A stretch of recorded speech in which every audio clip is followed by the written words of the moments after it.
جس بچی کو زندہ قبر میں گاڑ دیا گیا تھا اس سے پوچھا جائے گا کہ اسے کس جرم میں قتل کیا گیا۔ اس آیت کے انداز بیان میں ایسی شدید غضبناکی پائی جاتی ہے جس سے زیادہ سخت غضبناکی کا تصور نہیں کیا جا سکتا۔ بیٹی کو زندہ گاڑنے والے ماں باپ اللہ تعالیٰ کی نگاہ میں ایسے قابل نفرت ہوں گے کہ ان کو مخاطب کر کے یہ نہ پوچھا جائے گا کہ تم نے اس معصوم کو کیوں قتل کیا، بلکہ ان سے نگاہ پھیر کر معصوم بچی سے پوچھا جائے گا کہ تو بیچاری آخر کس قصور میں ماری گئی، اور وہ اپنی داستان سنائے گی کہ ظالم ماں باپ نے اس کے ساتھ کیا ظلم کیا اور کس طرح اسے زندہ دفن کر دیا۔ اس کے علاوہ اس مختصر سی آیت میں دو بہت بڑے مضمون سمیٹ دیے گئے ہیں جو الفاظ میں بیان کیے بغیر خود بخود اس کے فحوا سے ظاہر ہوتے ہیں۔ ایک یہ کہ اس میں اہل عرب کو یہ احساس دلایا گیا ہے کہ جاہلیت نے ان کو اخلاقی پستی کی کس انتہا پر پہنچا دیا ہے کہ وہ اپنی ہی اولاد کو اپنے ہاتھوں زندہ درگور کرتے ہیں، پھر بھی انہیں اصرار ہے کہ اپنی اسی جاہلیت پر قائم رہیں گے اور اس اصلاح کو قبول نہ کریں گے جو محمد صلی اللہ علیہ وسلم ان کے بگڑے ہوئے معاشرے میں کرنا چاہتے ہیں۔ دوسرے یہ کہ اس میں آخرت کے ضروری ہونے کی ایک صریح دلیل پیش کی گئی ہے۔ جس لڑکی کو زندہ دفن کر دیا گیا آخر اس کی کہیں تو دادرسی ہونی چاہیے، اور جن ظالموں نے یہ ظلم کیا آخر کبھی تو وہ وقت آنا چاہیے جب ان سے اس بے دردانہ ظلم کی بات پرس کی جائے۔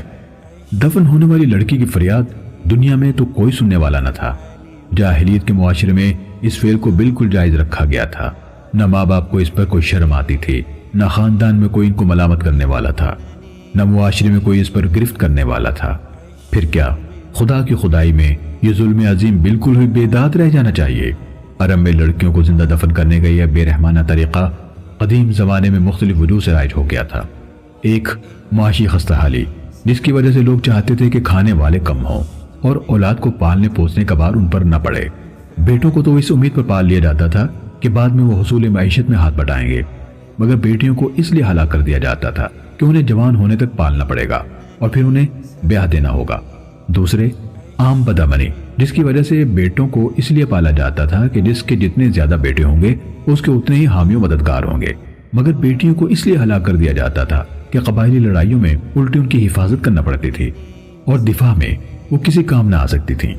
تیسرے عام بدامنی کا ایک شاخسانہ یہ بھی تھا کہ دشمن قبیلے جب ایک دوسرے پر اچانک چھاپے مارتے تھے تو جو لڑکیاں بھی ان کے ہاتھ لگتی تھیں انہیں لے جا کر یا تو وہ لونڈیاں بنا کر رکھتے تھے یا کہیں بیچ ڈالتے تھے، کہ کبھی تو زچگی کے وقت ہی عورت کے آگے ایک گڑھا کھود رکھا جاتا تھا تاکہ اگر لڑکی پیدا ہو تو اسی وقت اسے گڑھے میں پھینک کر مٹی ڈال دی جائے، اور اگر کبھی ماں اس پر راضی نہ ہوتی یا اس کے خاندان والے اس میں مانے ہوتے تو باپ باطل ناخواستہ اسے کچھ مدت تک پال لیتا اور پھر کسی وقت صحرا میں لے جا کر زندہ دفن کر دیتا۔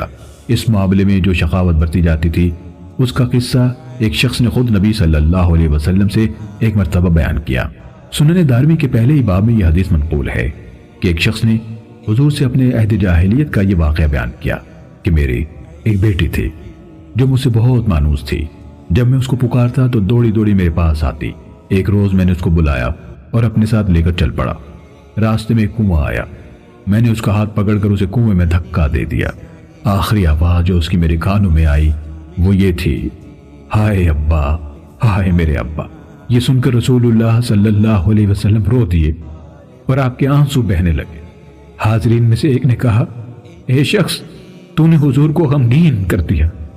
حضور نے فرمایا، اسے مت روکو، جس چیز کا اسے سخت احساس ہے اس کے بارے میں اسے سوال کرنے دو۔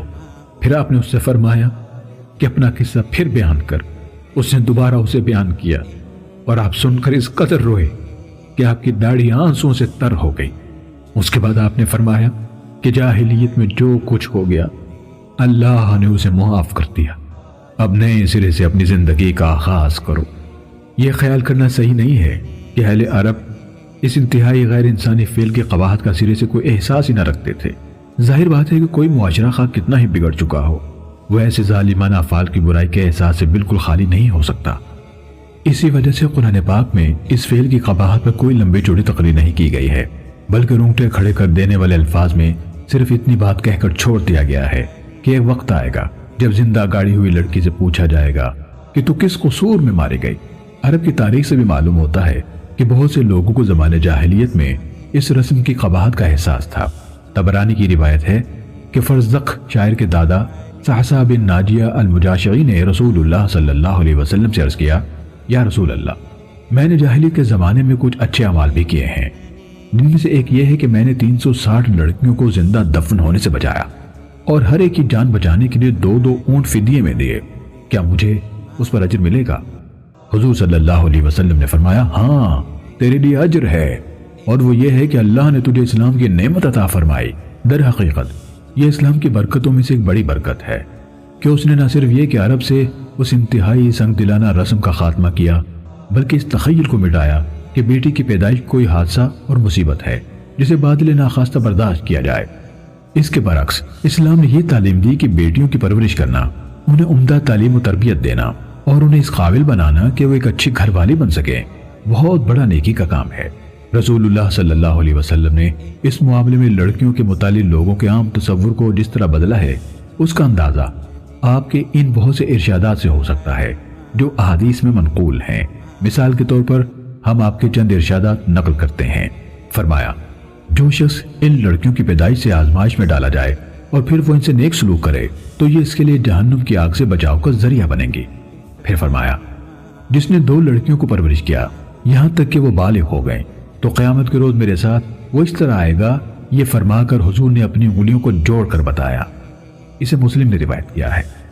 جس شخص نے 3 بیٹیوں یا بہنوں کو پرورش کیا، ان کو اچھا ادب سکھایا اور ان سے شفقت کا برتاؤ کیا یہاں تک کہ وہ اس کی مدد کی محتاج نہ رہیں، تو اللہ اس کے لیے جنت واجب کر دے گا۔ ایک شخص نے عرض کیا کہ یا رسول اللہ، اور 2؟ حضور صلی اللہ علیہ وسلم نے فرمایا، اور 2 بھی۔ حدیث کے راوی ابن عباس کہتے ہیں کہ اگر لوگ اس وقت ایک کے متعلق پوچھتے تو حضور صلی اللہ علیہ وسلم اس کے بارے میں بھی یہی فرماتے۔ پھر فرمایا، جس کے ہاں لڑکی ہو اور وہ اسے زندہ دفن نہ کرے، نہ ذلیل کر کے رکھے، نہ بیٹے کو اس پر ترجیح دے، اللہ اسے جنت میں داخل کرے گا۔ اسے ابو داؤد نے روایت کیا ہے۔ پھر فرمایا، جس کے ہاں 3 بیٹیاں ہوں اور وہ ان پر صبر کرے اور اپنی وسعت کے مطابق ان کو اچھے کپڑے پہنائے، وہ اس کے لیے جہنم کی آگ سے بچاؤ کا ذریعہ بنے گی۔ اسے ابن ماجہ نے روایت کیا ہے۔ جس مسلمان کے ہاں 2 بیٹیاں ہوں اور وہ ان کو اچھی طرح رکھے، وہ اسے جنت میں پہنچائیں گی۔ اسے امام بخاری نے روایت کیا ہے۔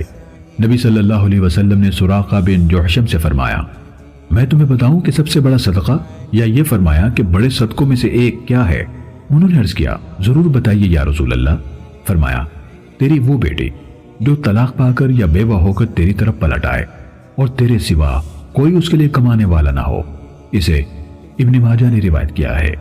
یہی وہ تعلیم ہے جس نے لڑکیوں کے متعلق لوگوں کا نقطہ نظر صرف عرب ہی میں نہیں بلکہ دنیا کی ان تمام قوموں میں بدل دیا جو اسلام کی نعمت سے فیضیاب ہوتی چلی گئیں۔